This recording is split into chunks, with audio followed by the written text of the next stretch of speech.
So on Tuesday, November 8th, our officers executed a search warrant at the 103 block of Devonshire Circle.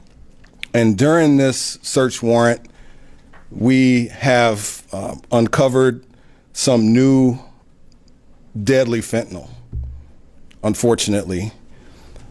What we got is what is referred to as, what's called gray death. I want people to pay attention to this because it kind of looks like mud, and it is Narcan resistant. So what does that mean? We give Narcan doses to people when they overdose, but this gray death, which again we have not seen to our knowledge in Minnesota, and for sure within the city of Bloomington. From Fox 9.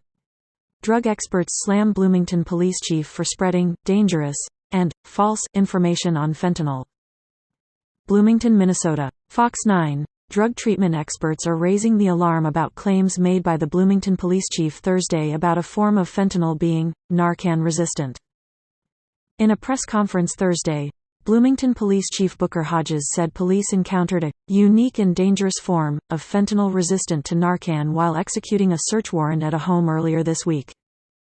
There is no known version of fentanyl or any other synthetic opioid that is resistant to Narcan.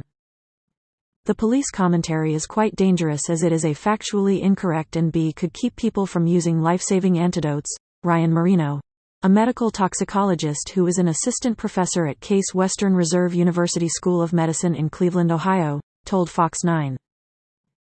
Narcan works with all opioids. Since 2017, there have been periodic media reports about Narcan-resistant fentanyl. One of the first sources quotes a DEA agent about a drug that had shown some possibility of being resistant to Narcan.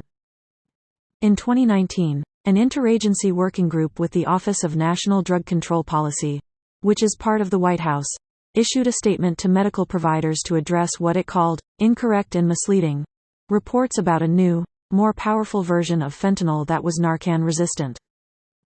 The statement noted that, if administered quickly and at a sufficient dose, naloxone and other opioid antagonists are effective against all opioids regardless of their potency. The Canadian Centre on Substance Use added more clarification, noting in a bulletin that synthetic opioids were not resistant to Narcan, but could require higher and more frequent doses. For some of these opioids, overdose can return when the naloxone wears off, and repeated or higher doses of naloxone could be necessary, it said. Britt Culp has worked as a substance use disorder counselor for 5 years and is based in a hospital and clinic setting in Minneapolis. She told Fox 9 she found Hodges' statements to be irresponsible and harmful.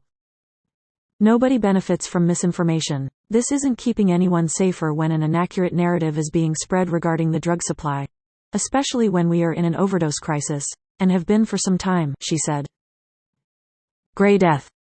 In the press conference, Hodges said officers executed a search warrant on November 8 on the 10,300 block of Devonshire Circle as part of an ongoing narcotics investigation.